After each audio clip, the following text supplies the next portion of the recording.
evening, baseball fans, and welcome back to I grew up watching baseball games. Deep Fly Ball to Right. And I would just watch it play by play, learn their names, how they call a game. I was a big nerd for it. And I was like, this is my thing. This is my passion. Baseball was always my number one sport. The dream I always had as a kid was to work for a baseball team. I didn't know how I was gonna do it, but I knew at some point it was gonna happen. My name is Munguia. I was born and raised in Brooklyn, New York. I went to school all my life here, went to Brooklyn College, got a degree in television and radio and psychology, double major on both of them. During the pandemic, it was around 2020, and there was a lot of changes, especially in the sports world. There was no sports, so everything was gone. And I was very worried about what's gonna happen after this. There was a baby on the way, and I was like, I need something that can provide for my family. I don't know what it could be, but hopefully it's something that I enjoy and that I can look forward to, like, okay, I love my job. I'm Brad Borden. I grew up in Rupert, Idaho. I'm a professor at Brooklyn Law School. The ward began doing self-reliance groups, providing people skills that would allow them to become self-sufficient and then also put them in a position to help other people. So my wife and I became facilitators. And it was a self-reliance class from the Church of Jesus Christ of Latter-day Saints. So I thought that I don't know a lot about it, but it looks just self-explanatory, guys. Maybe that might help. And that's how Brian and I first met. You don't have a lot in common with Brad. No. We are completely from two different worlds. For some reason, me and Brad I got just connected, and he cared about me. If you talk to Brian for a little while, you'll realize that he's suited for what he does, to be a commentator, to talk about sports. To see someone that cared about me and believed in me, and at that point, I was kind of on my lowest point. And he was like, no, you could be better. You could do something that you want. You could do that dream goal. With Brian, a lot of that is Brian. He would call and ask, I have an interview, I'm trying to do this. Do you have some advice, some suggestions? I need to write a resume, can you check over it? So he was the one that would reach out and ask. Brian's proactiveness, more than anything, drew me to Brian. And then he's like, took that skill and he applied it to get to where he's at now. And I even told my family, I was like, this Brad is like basically like my uncle.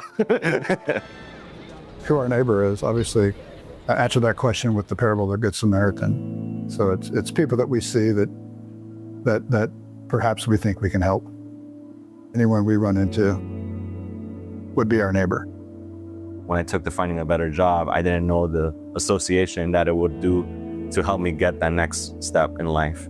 And it did. It was something cool, combining how important it is, the spiritual side, making power statements, building a better resume, but also putting part your prayer and putting your trust in God. So back in 2021, I was working at a very prominent radio station in New York. I reached out to one of my colleagues. Madge, you work with the Mets, right? And he's like, yes. I was like, hey, I was wondering if I could shadow you one day. Is that possible? And he said, oh, sure, that's fine. I went to Citi Field and he said, my boss wants to meet you. We had a great conversation. And he said, do you speak Spanish? And I was like, yes. He's like, okay, come with me to the Spanish radio booth. So when I came to the booth, I felt like goosebumps. I felt like one day I'm gonna work here. I don't know why, because I already have a current job at the radio station I'm in, but I felt something and I was like, I feel like maybe this is the Spirit. And I think this is it. And now I currently work for the New York Mets as the Spanish producer and engineer. I work every single baseball game for the Mets. I work with two guys. One is the play-by-play guy and the color guy. The play-by-play guy is basically one that tells you what's going on in the game. And the color guy gives a little story, gives a little background where that player's from maybe, or basically explains what happened in that base hit. In Citi Field, there's so many things that are going on. I'm there behind the controls, make sure they're good with the commercials, make sure we read the sponsors that we have to read. If there's like a stat that comes out, I have to tell them like, hey, they broke a record here. Hey, pitcher change. Did you see that? I make them look good. Hey, Howie. Hey, Harry, how's it going? Hey, John. Bro, how's it going? What's up, my brother? Everything good? My friend. Good to see you. ¿Cómo está? What's up, Steve? What's up? Our Heavenly Father wants us to be happy. He wants us to be self-reliant as well. He wants us to know that, okay, I gave you these gifts. Now use them. Hi, Liam.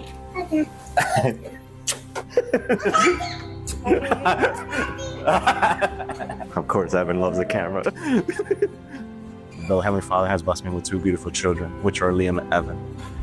And they're like the biggest joy of my life. And I want them also to get into baseball one day. My wife sees me more happier than ever because I'm doing something that I love.